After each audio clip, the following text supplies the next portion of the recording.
성소로 들어가네. 주의 말씀 있는 곳,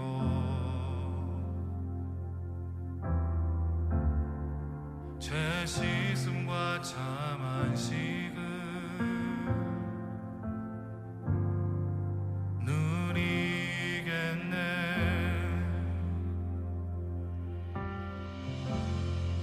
주의 성소로 들어가서 참 평안 얻겠네.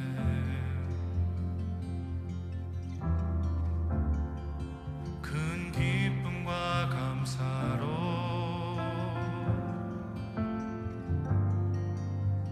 찬양 드리리. 주님 앞에 나오라.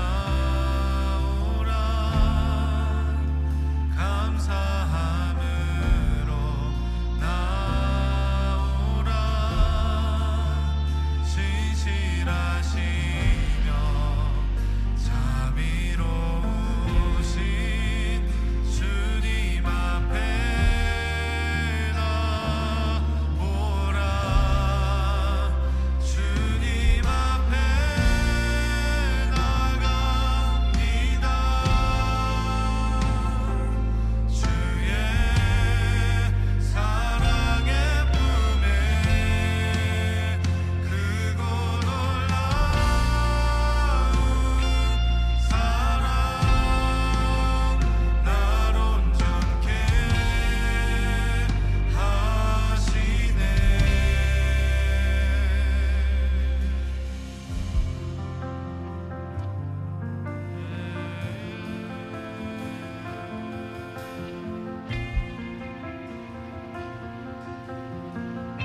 주의 성소로 들어가네.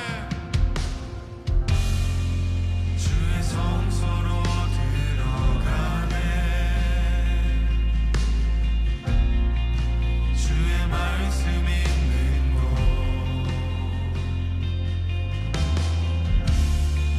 죄 씻음과 참 안식을 누리겠네. 주의 성소로 들어가.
성소로 들어가네. 주의 성소로 들어가네. 주의 말씀 있는 곳,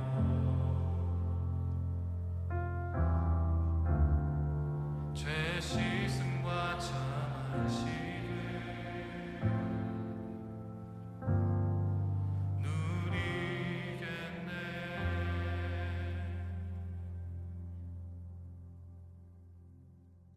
잠언 13장 20절 말씀, 지혜로운 자와 동행하면 지혜를 얻고 미련한 자와 사귀면 해를 받느니라. 아멘. 여기 지혜로운 자와 동행하면 이럴 때 그 동행한다는 말이 할라크이라는 말입니다. 이 말은 함께 걷는다라는 말이고, 이 말은 잠언서에는 이제 구약이죠. 구약에 있는 어떤 사람이 하나님과 동행하셨는가라고 하면은 에녹이라는 사람하고 노아라는 사람이 하나님과 동행하였더라 할 때 그 동행이거든요. 그러니까 하나님과 동행하는 것처럼 지혜로운 자와 동행하면 함께 걷는다 그 말입니다. 그렇게 하면 지혜를 얻는다 그랬습니다. 그 지혜가 뭘까? 지혜는 생명나무가 되는 것이고, 지혜는 예수님 말씀을 말합니다. 그러니까 예수님 말씀이라는 것을 얻는다 그 말이에요. 지혜를 얻는다 그 말이에요. 그러니까 세상 지식을 아무리 많이 얻어도 그건 지혜가 아니에요. 생명나무가 되시는 예수님을 얻어야 지혜를 얻는 것이다, 그렇게 말씀할 수가 있는 거죠. 또 미련한 자와 사귀면 해를 받는다라고 해서 이 미련한 자라는 말이 캐실이라는 단어입니다.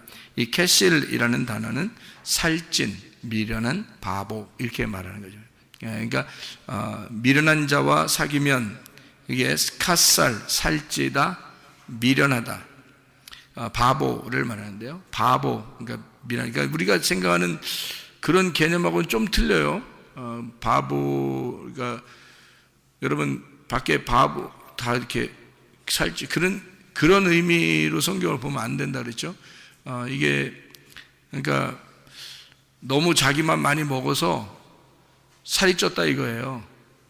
그러니까 이거는 우리가 쉽게 얘기해서 밥을 많이 먹었다는 말이 아니고 말씀을 많이 알고 있는 사람을 말하는 겁니다. 그러니까 자기가 말씀을 많이 알고 있다고 생각하는 사람들 있죠. 왜? 그게 무슨 말이냐면 하나님의 진리의 말씀이 있어요, 따로. 근데 그런 거 말고 자기가 성경 그래도 많이 배웠다, 나는 성경 많이 알고 있다, 성경 많이 읽었다, 뭐 이런 거 있잖아요. 자기 그래서 뭐 지도자 역할도 하고 그러잖아요. 그런 사람하고 동행을 하게 되면 이 말입니다. 다시 말하면 미련한 사람, 살찐 사람, 바보. 하나님 보실 때 바보죠. 그러니까 하나님 보실 때는 어떤 할머니나 할아버지나 또는 어린아이라 할지라도 순수하게 하나님 말씀 사모하면서 그 말씀 따라 살려고 하는 사람, 이게 지혜로운 자예요. 하나님 보실 때는. 그러니까 미련한 자는 그냥 자기가 많이 알고 있다고 생각하는 건 살찐 사람을 말하는 것입니다. 그러니까 이건 자기 생각이 많이 들어가 있는 거죠. 자기로서 많이 들어가 있는 이런 사람하고는 사귀지 마라라는 말이 라아입니다. 이게요, 돌보다, 함께 먹다, 친구 이런 말인데, 함께 먹지 마라 그 말이에요. 그런 사람하고는 함께 먹지 마라 그런 말입니다. 그러니까 바보, 미련한 자, 살찐 자하고는 함께 먹지 마라. 그래서 여기 교회에서 좀 살이 좀 쪘다는 사람들이 저거 내 얘기하는 것이 아닌가 이렇게 생각하면 안 돼요.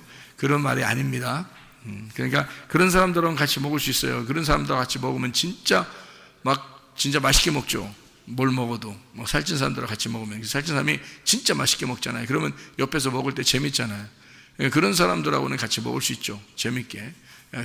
이런 밥을 얘기하는 게 아니에요, 실제로는.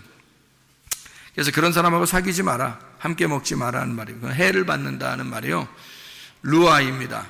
손상시키고 파괴한다 그 말인데, 지혜자의 말이 안 들리도록 소리를 쳐서 귀가 먹게 한다는 뜻입니다.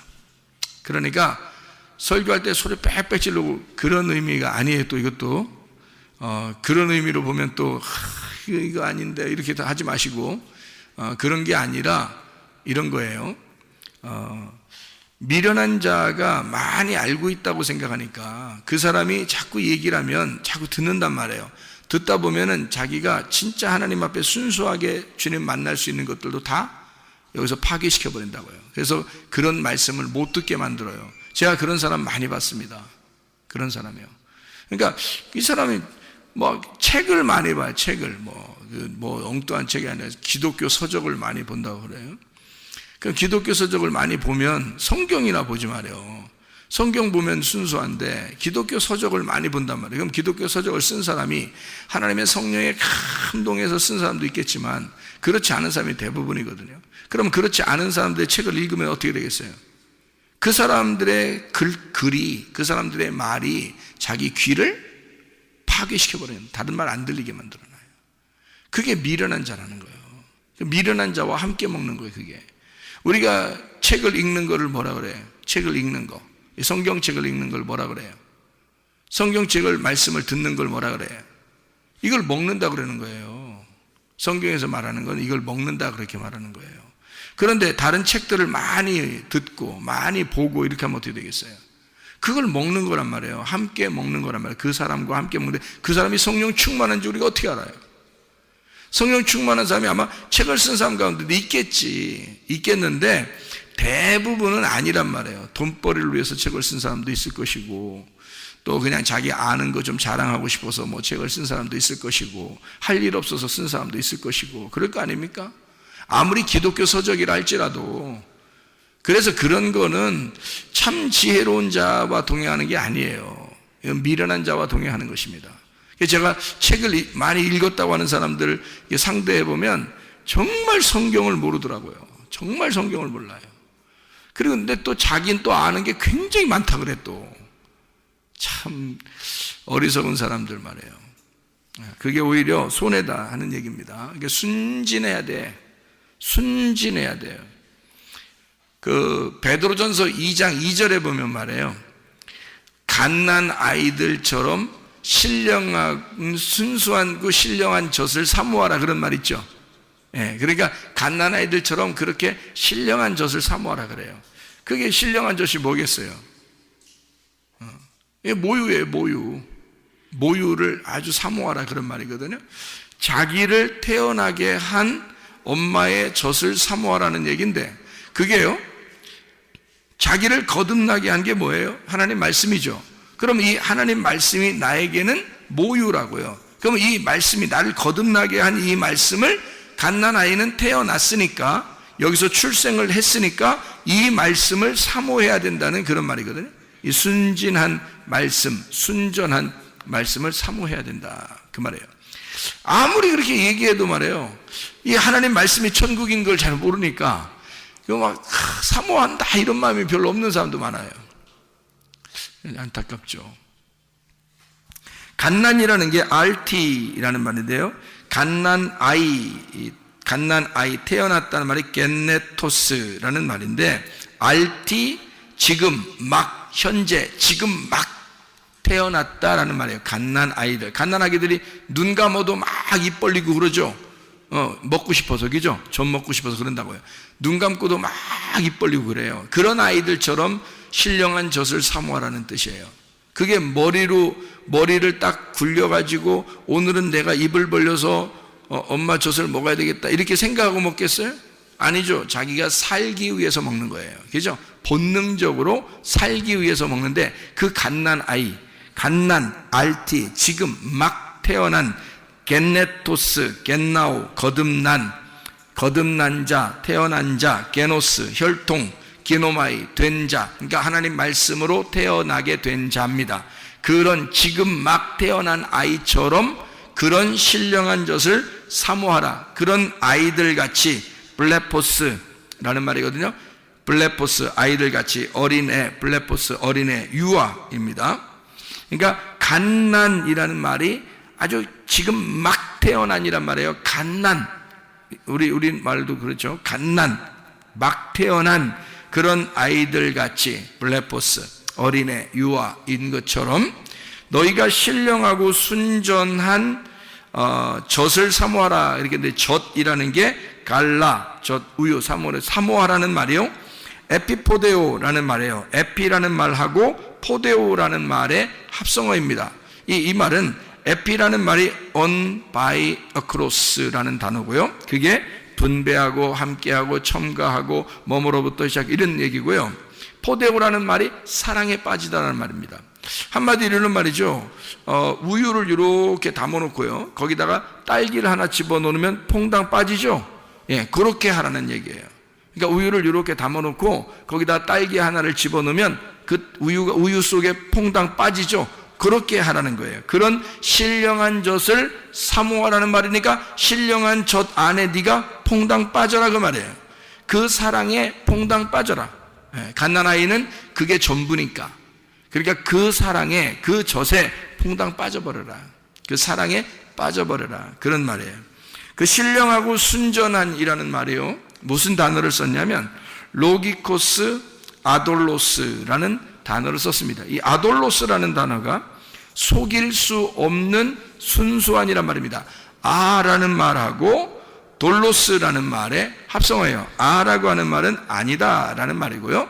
돌로스라는 말은 섞음질, 그러니까 속기 쉽게 섞어놓은 걸 말해요. 그러니까 속기 쉽게 섞어놓지 않은 것을 사모하라는 거예요. 자, 그러니까 여러분 어떤 말씀을 사모하라는 거예요? 깨끗하고 아무것도 섞이지 아니한 것을 사모하라는 뜻이에요. 여러분이 그럴 마음을 가지고 있어야 된다는 겁니다. 막 섞여 있는 거, 뭐 그냥 좋은 얘기하는 거 이런 걸 말하는 게 아니, 그런 거 말고 진짜 깨끗한 그런 것을 네가 사모해야 된다 이런 말인데요. 신령하고라는 말을 여기서는 로기코스라는 말로 썼습니다. 로기코스라는 말 아시죠? 로고스에서 나온 말이거든요. 신령하다는 말은 우리가 막 야, 저 사람 신령해 뭐 그런 말이 아니에요. 신령하다는 말이 아니라 그 신령한이란 말은 말씀적인이란 말입니다. 말씀적이고 아주 깨끗한 진리의 말씀, 그것을 사모하라. 사모하라는 말은 에피포데오, 사랑에 빠져라. 그 안에 빠져버려라 그 말이에요. 그러니까 그거 말고는 없도록 해라. 너를 완전히 그냥 푹 파묻히게 만들어라 그거예요. 그렇게 진리의 말씀을 사모하는 자들이 돼야 된다. 이런 얘기입니다. 자, 성경에서는요, 잠언서를 우리가 지금 읽었는데, 잠언 13장 20절에 어린아이가 아버지를 이렇게 따라가듯이, 부모님을 따라가듯이 아주 순수하게 너가 지혜로운 자와 동행해야 된다라는 그런 말이 있습니다. 미련한 자와 사귀면 안 된다. 다른 게 섞이면 안 된다는 말이고요.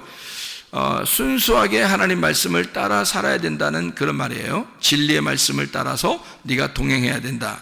그런 말이거든요. 이게요. 그러면 그렇게 안 되면 어떻게 해요? 그렇게 안 하면, 그렇게 안 하는 것 같으면 어떻게 해야 되겠어요? 가만 내비둬야 돼요? 그렇게 안 하면? 그렇게 잠언서를 봤으니까 우리 잠언서만 한번 봐봐요. 잠언서 13장에 20절을 지금 우리가 지혜로운 자와 동행하면 지혜롭고 미련한 자와 사귀면 해를 받느니라 라고 되어 있잖아요. 그리고서 13장 24절을 봐요. 뭐라고 되어 있어요? 매를 아끼는 자는 그의 자식을 미워함이라. 자식을 사랑하는 자는 근실이 징계하느니라. 뭐예요 이게? 자식 사랑하면 어떻게 한대요? 가만둔대요? 아니면 막 혼낸대요? 혼낸대. 막 혼낸대. 사랑하면 막 혼낸대요. 그러니까 어떨 때 혼내는 거예요? 잘하는데 혼내는 거예요? 잘 못하는데 혼내는 거예요? 잘 못하면 혼낸다는 거예요. 그러니까 자식이니까 혼내는 거야. 잘 못하는데도 안 혼내는 거는 자식이 아닌 사람들만 안 혼내는 거예요. 자식인 사람들은 잘못하면 혼내는 거예요. 그래서 혼내는 거를 아끼지 말라는 겁니다. 혼내는 거를 아끼지 말아라. 왜? 혼내는 걸 아끼지 마라. 왜요? 그 말이 무슨 말이야? 혼내는 걸 아끼지 마.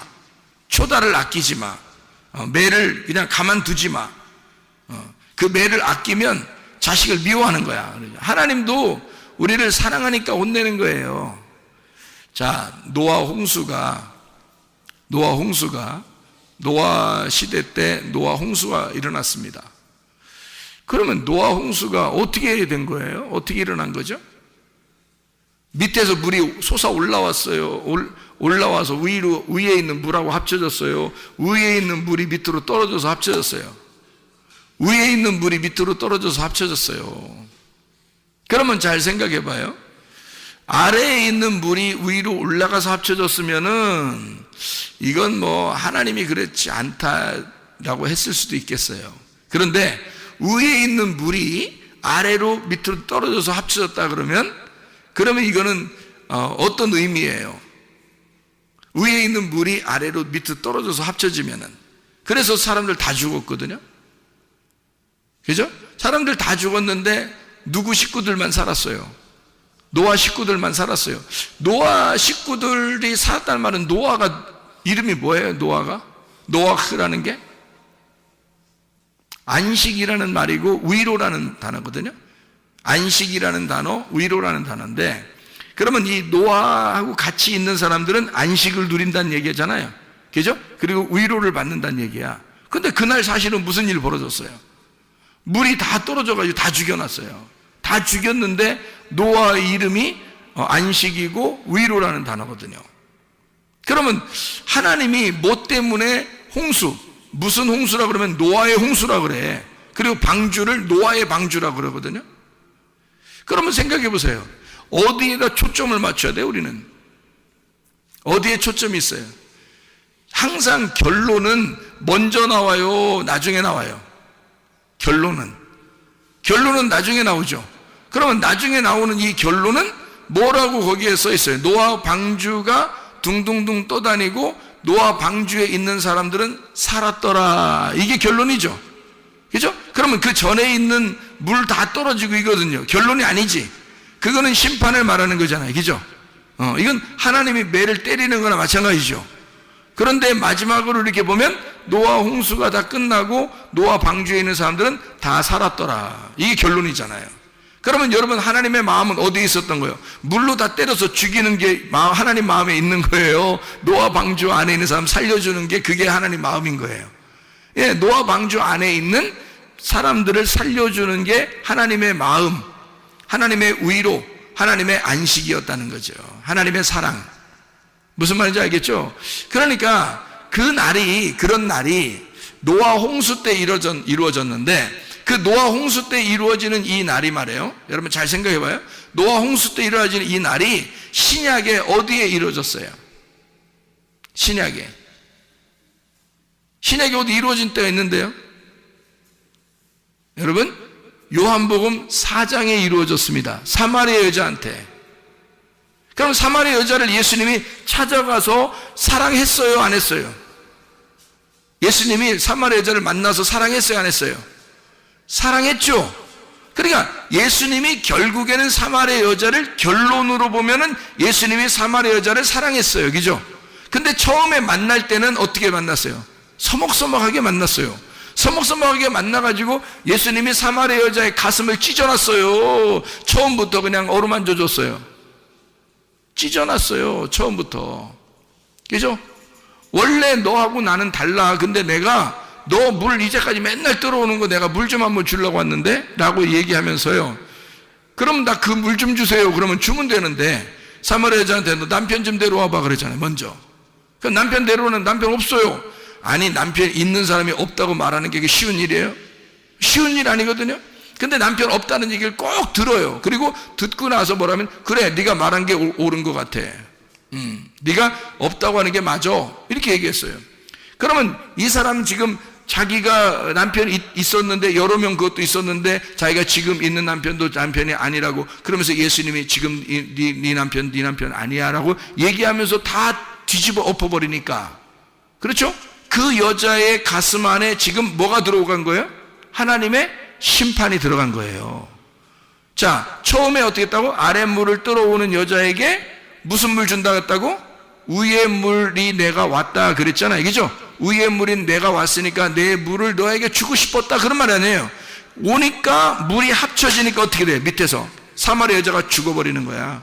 그거 맞고, 예수님을 만나서 예수의 말을 듣고 사마리아 여자가 사망해버리는 거야, 그냥. 그렇죠? 그리고 난 다음에 예수님이 의의 물로 자기가 주겠다 하고, 그리고 자기를 남편으로 맞아들이도록 그렇게 했단 말이에요, 사랑을. 이해가 되겠죠? 그러니까 노아 홍수의 이야기는, 노아 방주의 이야기는 바로 사마리아 여자에게 나타난 예수님의 이야기와 같은 거라는 얘기죠. 자, 물이 떨어지면, 위에 있는 물이 땅으로 떨어지면 뭐가 일어난다고? 심판이 일어난다고. 먼저 심판이 먼저 일어나고, 그게 뭐예요? 성경 잠언서 13장 24절의 말씀에 보면 하나님이 어떻게 한 거라고? 사랑이라는 결론을 가지고 사람을 후드러 패버린 거라고. 맞죠? 노아 홍수 때도 사람들을 후드러 패버렸죠? 그리고서 노아 식구들을 다 구원했죠? 자, 사마리아 여자한테도 어떻게, 사마리아 여자한테도 와가지고 사마리아 여자도 후드러 패버리죠?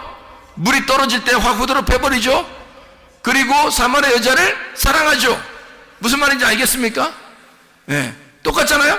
결론 부분에서는 사랑하는데 먼저 만날 때는 후드러 패버린단 말이죠. 그죠? 그러니까 심판과 사랑이 같이 나오더라는 거야. 자, 무슨 말인지 아시겠어요? 자, 심판과 사랑이 같이 나오더라. 자, 그런 이야기를 먼저 먼저 매를 때린다는 것이 나오는데, 하나님은 사랑하는 자에게 먼저 물을 가지고 후려씌워야 된다는 거죠. 심판을 하고 초달을 아끼지 아니하고 매를 대서 자식을 혼내버린다는 얘기예요. 그리고 다시 결론의 부분에서는 널 사랑하겠다, 그렇게 되는 거죠. 무슨 말인지 알겠죠? 그러니까 왜 그렇게 이런 일들을 하냐면, 성경에 처음부터 끝에까지 모든 이 말씀들은 다 나무 두 개의 이야기예요. 어떤 나무 두 개의 이야기일까요? 선악과와 생명나무에 대한 이야기라겠죠. 선악과와 생명나무가 에덴 동산에 같이 있는데, 창세기 3장에서는 뭘 먹었다고? 선악과를 먹었다고. 그럼 요한계시록에서는 뭘 먹는다고? 생명나무를 먹게 된다고. 그러면 선악과를 먹은 사람한테는 그냥 잘했어 해야 되는 거예요? 심판을 해야 되는 거예요? 심판을 해야 된다는 얘기란 말이에요. 다시 말하면 사랑하는 자녀가 선악의 지식으로 살고 있으니 그 자녀를 죽여, 그리고 생명으로 거듭나게 만들어 주고 싶다는 얘기입니다, 이 말씀이요. 그렇죠? 그러니까 혼낸다는 얘기예요. 자, 잠언서 여러분 16장에 18절의 말씀을 보면, 잠언서 16장 18절의 말씀에 보면, 교만은 패망의 선봉이요 거만한 마음은 넘어짐의 앞잡이니라. 19절에 겸손한 자와 함께하여 마음을 낮추는 것이 교만한 자와 함께하여 탈취물을 나누는 것보다 나으니라, 이렇게 되어 있거든요.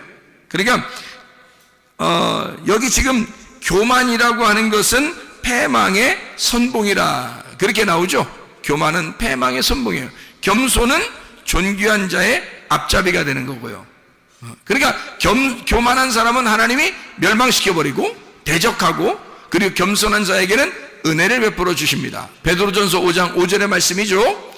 자, 그러니까 하나님은 교만한 자를 물리치시고, 그리고 겸손한 자에게 은혜를 베푸시는 것이다, 이런 말을 우리가 이해하죠. 잠언서 여러분이 계속 우리가 봤으니까 지금 잠언서를 한번 봐봐요. 9장을 보면 잠언서 9장 7절 8절의 말씀입니다. 거만한 자를 징계하는 자는 도리어 능욕을 받고 악인을 책망하는 자는 도리어 흠이 잡히느니라. 거만한 자를 책망하지 마라. 그가 너를 미워할까 두려우니라. 지혜 있는 자를 책망하라. 그가 너를 사랑하리라. 자, 하나님은 책망은 누구한테만 해라는 거예요? 지혜자에게만 하래요. 지혜자에게만.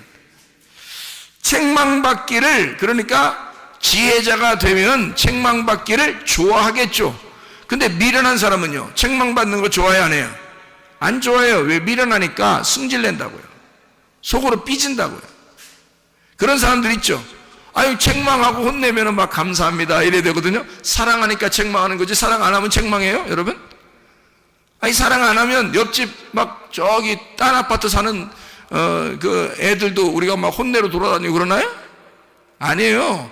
자기 자녀를 혼내는 거예요, 잘못하면. 왜냐하면 사랑하니까 그러는 거거든요. 그러면 자녀의 입장에서는 참 감사한 일 아닙니까? 자기 아버지 어머니가 나를 혼내주신다는 것은 감사한 일이잖아요. 근데 다른 아파트 사는 아이들은 혼내지 않아요, 우리가. 그러면 그 아이들은 우리를 보면서 참 저 아저씨는 나를 볼 때마다 사랑해. 그럴 수 있습니까?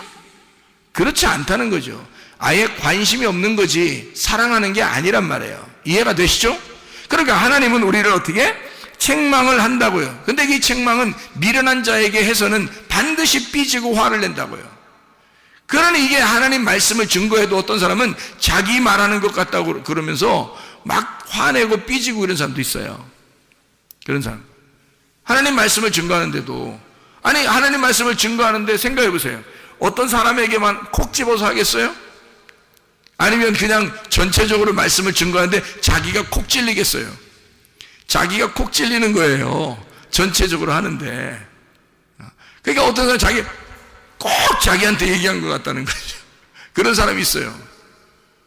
그러니까 한 번은 설교하다가 설교 끝나고 나서 신혼부부한테 이제 이 사람이 우리가 말이야 많은 이 음식을 반찬을 놓고서 이게 다투는 것보다 말이야 된장국 하나만 놓고서도 이렇게 우리가 서로 사랑하는 것이 참 아름다운 일 같아. 그게 진짜 신혼이고 너무 아름다운 결혼 생활이지라고 얘기했더니요, 저한테 뭐라고 하는지 알아요?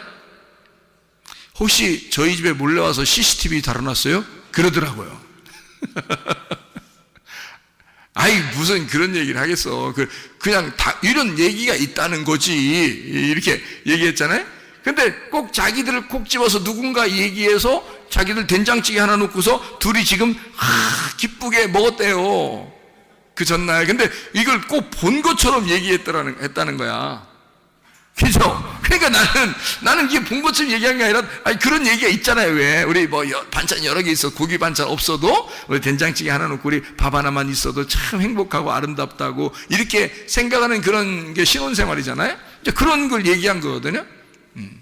근데 이제, 뭘 다뤄놨느니, 어서 보고 있다느니, 누가 얘기했냐는 둥, 이렇게 한단 말이에요. 그러니까 이제 남편이, 얼른 그 얘기를 이제, CCTV 혹시 다루는 거 아니에요? 하면서 얘기를 한 거예요. 그러니까 부인이 진짜 놀래더라고요. 부인이 진짜 놀라면서 어떻게 생각하냐면, 남편이 일부러 그렇게 얘기를 한 것 같아요. 왜 그러냐면, 자기가 얘기한 게 아니다. 이걸 이제 알려주려고 그러는 것 같아요. 그 앞에서. 근데 내가 이제, 아니지. 그러면서 얘기를 한 건데, 자, 보세요. 어떤 게, 자, 책망한다고 하는 거는 관심이 있어서 얘기하는 거예요. 만약 말씀을 통해서, 싸우지 마세요. 여러분 화를 내지 말고, 고집 부리지 말고, 자존심 좀 부리지 말고, 욕심 부리지 말고, 싸우지 마시고, 승질 내지 말라고 만약 했어요. 근데 그 전날 종교로 계속 싸우고 왔네? 그 전날 싸우고 교회 왔으면 누군가가 나한테 일로 바쳤다고 생각할 거 아니에요. 그죠? 그게 아닌데, 그러니까 자기에게 콕 집어서 책망하는 것 같으면 감사하라 이거야. 하나님이 자기를 사랑하는 모습이라는 거죠. 그렇죠? 사랑하지 않으면 아예 관심도 없을 거 아니에요. 근데 자기를 사랑하니까 이런 말씀도 주시는구나 라고 생각하면 자기 말씀이 되는 거라고, 그게. 그러니까 책망한다. 책망은 지혜로운 자에게만, 그 지혜자는 감사할 것이기 때문이에요. 근데 미련한 사람은 화를 낸다고요. 삐진다고요. 그것 때문에 교회를 나가느니 마느니 막 이런다고요. 이게 책망받기를, 그러니까 오히려 좋아해야 되는데 책망받기를 싫어해서 그런 거예요. 그건 성경에 분명히 나오죠. 미련한 자는 그렇다 이렇게 나오잖아요. 미련한 자가 돼서는 안 됩니다. 그러니까 책망받기를 좋아해야 된다. 왜냐하면 교만은 패망의 선봉이기 때문에 멸망당하지 않기 위해서 교만한 걸 깎아주는 거거든요. 그래서 겸손하게 돼야 은혜를 받으니까, 겸손한 사람을 만든다는 건 진짜 이 사람을 복을 주고 싶어서 그런다는 거예요. 하나님께서. 그죠? 그러니까 교만한 사람을 깎아주고 책망하는 겁니다. 하나님은 사랑해서 그런 거예요. 맞죠? 자, 아모스서 여러분 5장을 한번, 아모스서 5장을 보면요, 아모스 5장에 보면 이런 말씀이 있습니다. 10절 13절의 말씀에 보면요, 아모스서 5장 10절 13절 말씀 보면 무리가 성문에서 책망하는 자를 미워하며 정직히 말하는 자를 싫어하는도다. 책망하는 자를 미워한대요. 그러니까 내가 만약에 여러분한테 미움 안 받고 사랑받으려면 책망 안 하면 되는 거야. 그렇죠? 좋은 말만 해주면 되는 거예요. 그러면 나는 사랑받을 수 있습니다. 미움받지 않을 수 있어요. 근데 성경에도 보니까 책망하는 사람을 사람들이 미워한대요. 책망하는 사람을. 그러니까 이게 성경에도 다 나와 있는 거죠. 13절에 아모스 5장 13절에 보니까 그러므로 이런 때에 지혜자가 잠잠하나니 이는 악한 때임이니라. 자, 뭐가 악한 때라는 거예요? 지혜자가 잠잠하면 악한 때가 되는 거예요. 자, 여러분, 요즘에 말세라 그러고 악한 때라 그럽니다. 왜 그래요? 지혜자가 잠잠하기 때문입니다. 지혜자는 어떤 사람을 얘기하는 거냐면 책망을 즐겁게 생각하는 사람이란 말이죠. 책망을 즐겨 듣는 사람, 그것을 감사하게 생각하는 사람들이 있는 거, 이게 선한 거거든요. 하나님 보실 때는 사랑을 사랑으로 받아들이는 거거든요. 성경에 있는 하나님의 말씀을 사랑으로 받아들이는 거거든요. 그런데 지혜자가 부족해. 지혜자가 없어. 지혜자가 말하는 것을 듣질 않아. 그러니까 사람들이 그 책망하면 미워해. 이게 어떤 때다? 악한 때다. 네 마음 안에, 너라는 땅에 종말이 왔다. 악한 때다. 가장 어둡게 되었다. 그 말이에요. 너에게 종말이 온다. 너는 그것을 싫어하기 때문이다. 그런 말입니다. 여러분, 우리가 지혜자와 동행하면 지혜롭고 미련한 자와 사귀면 해를 받느니라 라는 말을 우리가 이해하겠죠. 무슨 말인가? 그럼 우리는 지혜자와 동행을 해야 되겠습니다. 그럼 지혜자는 뭐고 미련한 자는 뭐냐? 요거를 나누어서 한번 얘기해 볼게요. 여러분, 주님을 위해서 열심히 수고하는 사람이 있습니다. 물론 이렇게 진리의 말씀을 알고서 수고하는 사람도 있겠지만 그냥 뭣도 모르는데 그냥 열심히 수고하는 사람이 있어요. 자, 어떤 사람? 지혜로운 자예요? 미련한 자예요? 미련한 자예요. 뭘 모르고 열심히 수고하는 거잖아요. 그렇죠? 뭘 모르고 열심히 수고하는 거잖아요. 그러면 율법 안에서 수고한다는 얘기인 것이고 이게 노력한다는 얘기고 이게 종교라는 겁니다. 쉽게 얘기해서 자기가 그렇게 안 하면 불편한 거예요. 그래서 자기를 위한 노력을 하는 거예요. 자기를 위한 열심을 나타내 주는 거죠. 그러면 이건 어떤 관계냐면 주인과 종의 관계예요. 그래서 주인에게 종이 열심히 안 하면 혼날까 봐 하는 거를 열심히 수고한다. 자기 중심이면서 내가 항상 내가 생각하는 대로 종교심을 가지고 열심히 하는 것을 종교라 그러고 나의 수고라 그러는 거예요. 그럼 이것은 지혜로운 자예요? 미련한 자예요? 미련한 자입니다. 그럼 지혜자는 뭘까요? 그럼 지혜자는 어떤 사람을 말하는 거냐면 열심히 모르고 수고하는 사람이 아니라 열심히 알려고 하는 사람입니다. 왜냐하면 성경에 영생이라고 하는 게 아는 것을 영생이라고 그랬거든요. 요한복음 17장 3절의 말씀에 영생은 유일하신 하나님과 그 아들 예수 그리스도를 아는 것이다 라고 되어 있습니다. 그 아는 것이다 라고 하는 말이요, 동침하는 것이다 라는 말이에요. 그러면 나하고 몸이 하나가 돼서 그를 진정으로 알게 되었다 이 말이에요. 마음으로 알게 되었다 그런 거죠. 그러니까 알게 된 거예요. 알아진 거죠. 서로 이렇게 둘이 동침을 함으로써 둘이 하나가 되었다 그 말이에요. 그런 아는 것을 얘기하는 거거든요. 하나님과 그 아들 예수 그리스도를. 그랬더니 그것이 영생이래요. 영생이라는 말이 뭐예요? 영원한 생명이라는 우리나라 말로는 영생이니까 영원한 생명을 얘기하는 거죠. 생명은 생명인데 영원한 생명이야. 그러니까 죽었다 살았다 죽었다 살았다 하는 게 아니고 계속 살아있는 걸 영생이라 그렇게 말하는 거예요. 그러니까 그런 영생이 뭐냐 봤더니 아는 것이래요. 어떻게? 하나님과 그리스도와 내가 동침하는 것이다 이렇게 이야기를 하는 거죠. 그러니까 우리는 어떤 모르고 수고하는 게 아니라 아는 것, 그냥 주님과 사랑을 나누는 거란 말이에요. 이거 어려운 거 아니죠. 자, 부부가 됐습니다. 부부가 둘이 사랑을 나누는 건 아주 자연스러운 일이죠. 그건 어려운 일이 아닙니다. 그건 행복한 일이죠. 다시 말하면 생명이라고 하는 건요, 우리에게 사랑을 전제로 하잖아요. 사랑, 이게 생명은 살아있는 거란 말이에요. 살아있는 건 사랑을 전제로 한다고요. 그 사랑은 뭐를 전제로 하는 거냐면 서로 진리, 서로 참되다는 거야. 서로 진실해야지만이 사랑이 있는 거예요. 누군가가 거짓말 한다면요, 그러면 사랑이 다 깨져버리는 거예요. 거짓말을 누군가 한다면 서로 중에서 둘 중에 누가 거짓말 한다면 이건 다 사랑이 깨져버립니다. 그죠? 사랑은 진리라고 하는 진리의 말씀 안에서만 사랑이 보존되는 거거든요. 그래서 생명은 사랑은 진리의 말씀이 있어야 생명이 된다, 이런 말이에요. 그러니까 영원한 생명은 하나님 말씀을 아는 것이다. 진짜 사랑이 뭐냐 이거야. 진짜 사랑이 뭐냐 이거야. 그게 생명인데 그게 뭐냐 이거야. 진짜 사랑이 뭐냐 이거야. 그건 조건을 따져서 사랑하는 게 아니라 하나님이 일방적으로 우리를 사랑하는 것을 사랑이라고 그러는 거예요. 우리는 진짜 사랑을 알 수가 없어요, 여러분. 하나님이 우리를 사랑하는 게 진짜 사랑이에요. 근데 하나님이 우리를 사랑하시는 건 어떤 조건을 내세우지 않아요. 그냥 무조건 사랑한단 말이에요. 그럼 그 사랑이라는 조건이 없는 그 사랑은 뭐냐 이거야. 하나님이 뭐 하는 거냐 이거야.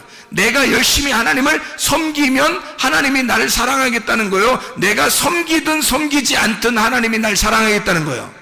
하나님이 나를 사랑하겠다는 거예요. 그냥. 그렇죠? 우리가 죄인이 되었을 때도 하나님이 우리를 위하여 자기의 아들을 죽이심으로 우리를 죄 가운데서도 사랑하셨다. 원수까지도 사랑하셨다, 그 말이에요. 그런 사랑이 사람은 하기가 어렵다는 거죠. 사람의 조건적인 사랑을 가지고서는 사랑이라고 말하기가 어렵다. 하나님의 사랑이라고 말하기가 어렵다. 그럼 하나님의 사랑과 우리 사랑은 뭔가 다르다는 얘기죠. 다른 사랑을 가지고 있다는 거예요. 그럼 하나님의 사랑은 어떤 사랑이라는 거예요? 무조건적인 우리를 섬기는 사랑이라는 거예요. 하나님 아버지가 우리한테 달라고 하는 게 아니라 하나님 아버지가 우리한테 뭔가 주고 싶어서 하는 사랑을 얘기하는 거예요. 자, 우리가 언제 태어나 달라고 했어요? 만들어 달라고 했어요? 창조해 달라고 했어요? 언제 나 태어나는 거 한번 신경 써 달라고 했습니까? 우리가? 안 해요. 그냥 우리가 태어난 거예요. 누구 때문에? 하나님 때문에 태어난 거예요. 아니, 엄마 아빠가 사랑해서 태어났잖아. 그런 게 문제가 아니에요. 잘 생각해봐요. 하나님이 처음부터 인간 안 만들어놨으면 우리 태어나지 않았을 거 아닙니까? 그렇죠? 하나님이 처음부터 인간을 만들어놨기 때문에 인간이 인간을 낳고 인간이 인간을 낳았잖아요. 그러면 처음부터 인간을 왜 만들었냐 이거지, 그죠? 그거는 왜 만들었다고요? 하나님이 자기가 사랑이기 때문에 그 사랑을 쏟아낼 어떤 대상이 필요한 거예요. 자기가 사랑이기 때문에 사랑은 반드시 자기를 위한 게 아니에요. 사랑은 남을 위한 거라고요. 그렇기 때문에 하나님의 사랑이니까, 자기가 사랑이니까 어떻게? 사랑의 본질이니까, 사랑의 본체니까 뭔가를 발산해야 된단 말이에요. 사랑이 나와야 되는 거야. 근데 대상이 있어야지. 누군가가 사랑을 받을 만한 자가 있어야지. 그래서 사랑을 받을 만한 사람을 만들어 놓은 거예요. 거기다가 생각을 해보세요. 자, 만들어 놨더니 턱하니 뭘 먹었어? 뭘 잡섰어? 만들어 놨더니 턱하니 뭘 잡섰어? 선악과 꼭 하지 말라는 짓을 꼭 하고 싶잖아, 사람들이. 그래서 먹지 말라 했더니 꼭 선악과 그것만 먹었어. 그러니까 다른 거 먹을 수도 있는데 하지 말라, 그것만 먹지 마. 그러니까 딱 그것만 먹잖아. 이야, 인간들 대단합니다. 딱 그것만 먹지 마. 그랬더니 딱 그것만 딱 잡수셨어요. 그죠? 자, 하나님이 이 인간이 잡수실라고 할 때 하나님이 딱 나타나서, 야! 이러면 먹어요, 안 먹어요?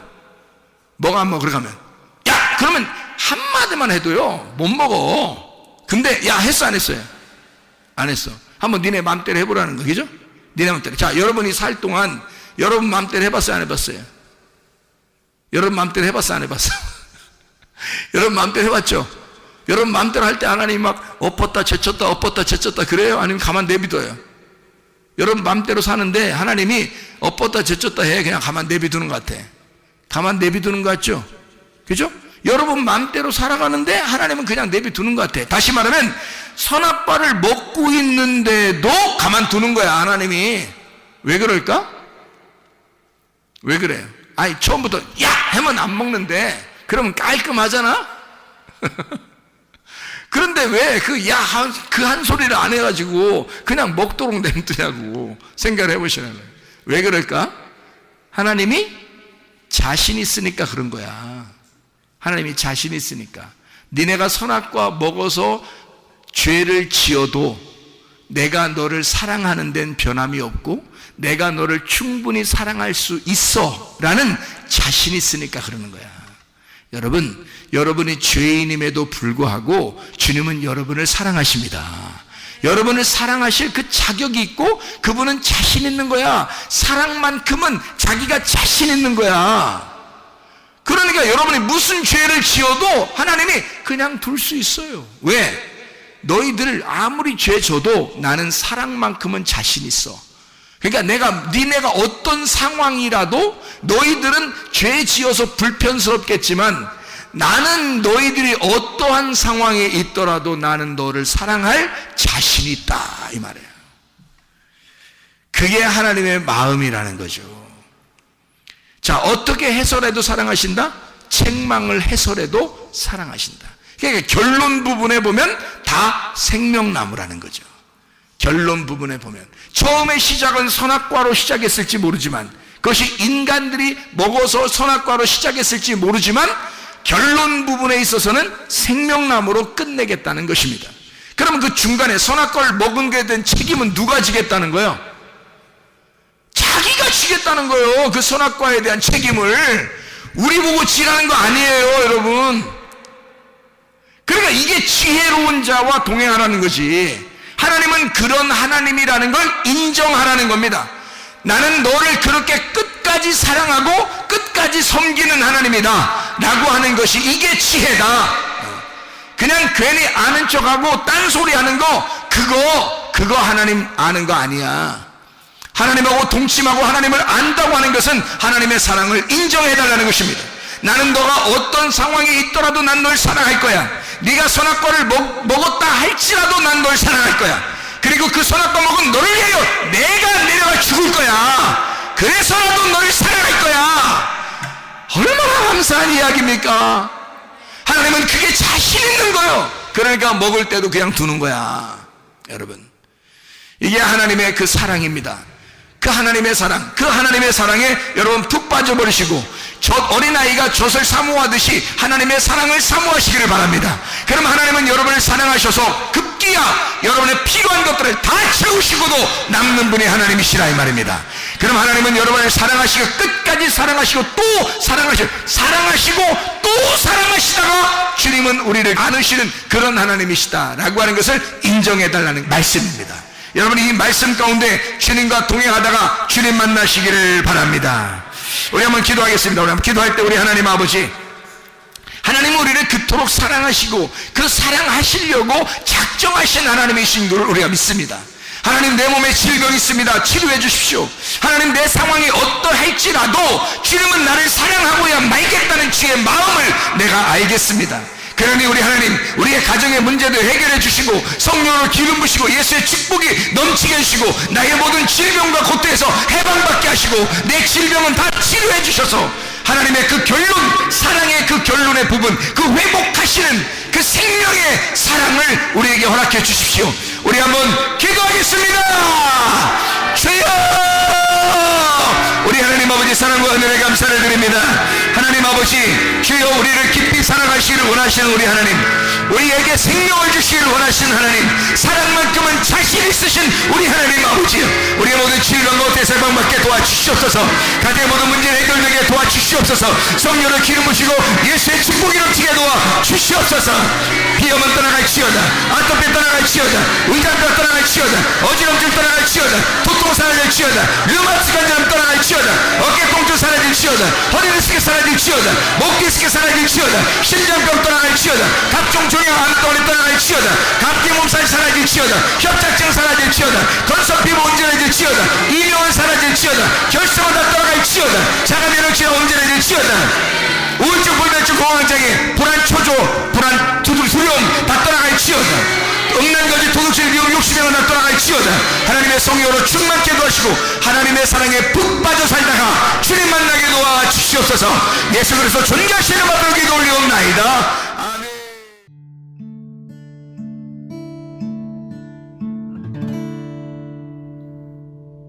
내 속에